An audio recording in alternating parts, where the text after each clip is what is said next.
کہ آئنسٹائن کا دماغ کس نے اور کیوں چوری کیا تھا۔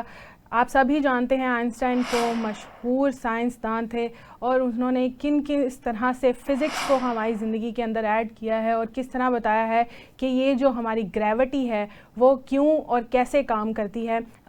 ہم بات کریں گے ان کے دماغ کی، آخر ان کا دماغ دوسرے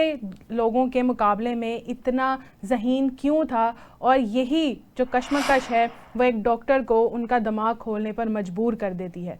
جی ہاں، 18 اپریل 1955 کو امریکہ کے نیو جرسی علاقے میں ایک ہسپتال ہوتا ہے، وہاں پر آئنسٹائن کی جب موت واقعہ ہوتی ہے تو کسی کو نہیں پتا تھا کہ اس واقعے کے ساتھ ساتھ ایک اور واقعہ بھی پیش آنے والا ہے، کہ کوئی خاموشی سے ان کا دماغ نکال لے گا اور کسی کو پتہ بھی نہیں چلے گا، بلکہ وہ اس دماغ کو لے کر کہیں دور دراز کے علاقے میں چلے گئے اور اس دماغ کے تقریباً کوئی 170 پیسز کیے اور ان کو مختلف جار کے اندر رکھ دیا۔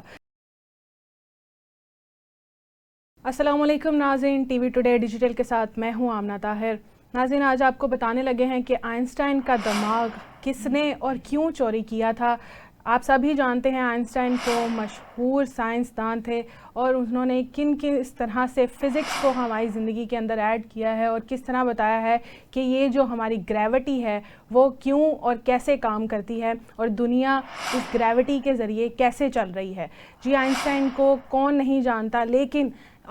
ہم بات کریں گے ان کے دماغ کی، آخر ان کا دماغ دوسرے لوگوں کے مقابلے میں اتنا ذہین کیوں تھا، اور یہی جو کشمکش ہے وہ ایک ڈاکٹر کو ان کا دماغ کھولنے پر مجبور کر دیتی ہے۔ جی ہاں، 18 اپریل 1955 کو امریکہ کے نیو جرسی علاقے میں ایک ہسپتال ہوتا ہے، وہاں پر آئنسٹائن کی جب موت واقعہ ہوتی ہے تو کسی کو نہیں پتا تھا کہ اس واقعے کے ساتھ ساتھ ایک اور واقعہ بھی پیش آنے والا ہے، کہ کوئی خاموشی سے ان کا دماغ نکال لے گا اور کسی کو پتہ بھی نہیں چلے گا۔ جی ہاں، اسی ہسپتال کے ایک پیتھولوجسٹ ڈاکٹر تھامس، ان کو یہ انکشاف ہوتا ہے یا ان کو یہ کشمکش ہوتی ہے کہ آئنسٹائن اتنے ذہین کیوں ہیں، آخر ان کا دماغ دوسرے عام لوگوں سے زیادہ ذہین کیوں ہے اور اتنے انٹیلیجنٹ کیوں ہیں کہ انہوں نے فزکس تک کو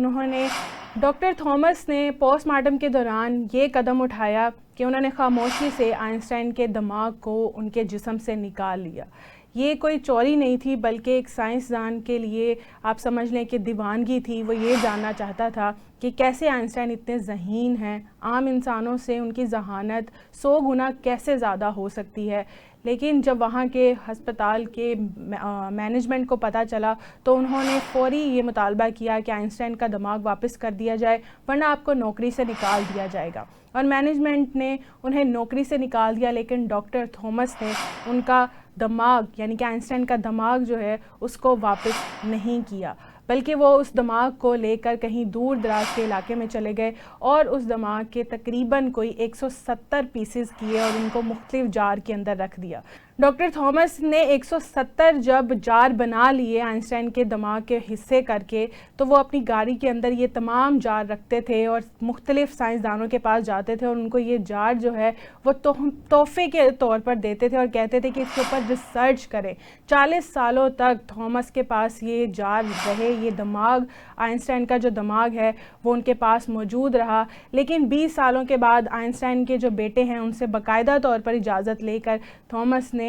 آئنسٹائن کے دماغ کے اوپر ریسرچ کرنا شروع کر دی، اور جب انہوں نے ان کے دماغوں کے پیسز کیے تو سائنسدانوں کو وہ تمام تر جو دماغ کے پیسز ہیں ان کو ڈیلیور کیا۔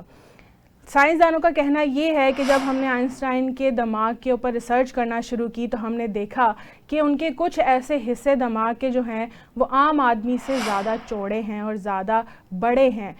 وہ اس وجہ سے جہاں پر انسان کی ریاضی، میتھ یا فزکس کام کرتی ہے، جس دماغ کے حصے کے اوپر زیادہ زور ڈالا جاتا ہے، وہ آئنسٹائن کا جو حصہ تھا دماغ کا وہ زیادہ چوڑا تھا، ایک عام آدمی سے بھی زیادہ، اور اسی وجہ سے اس نے لوگوں کو متاثر کیا اور وہ دوسرے لوگوں سے زیادہ ذہانت پانے والے شخص اس دنیا کے اندر بن گئے۔ اس کے بعد 2007 میں ڈاکٹر تھامس کی موت ہو جاتی ہے اور تقریباً تمام تر جو آئنسٹائن کے دماغ کے جار ہوتے ہیں وہ لوگوں کے اندر وہ تقسیم کر چکے ہوتے ہیں، لیکن صرف 2 جار جو ہیں وہ تھامس کے گھر سے برآمد ہوتے ہیں۔ دو جو جار ہیں وہ صرف میوزیم میں موجود ہیں اور وہاں پر پبلک جا کے اس کے اوپر ریسرچ کر سکتی ہے، لیکن 120 ایسے جار ہیں جہاں پر پبلک ایکسیس جو ہے وہ نہیں ہو سکتی، وہاں پر لوگ نہیں جا سکتے ہیں۔ ہاں، دنیا کے اندر 120 اس طرح کے جار موجود ہیں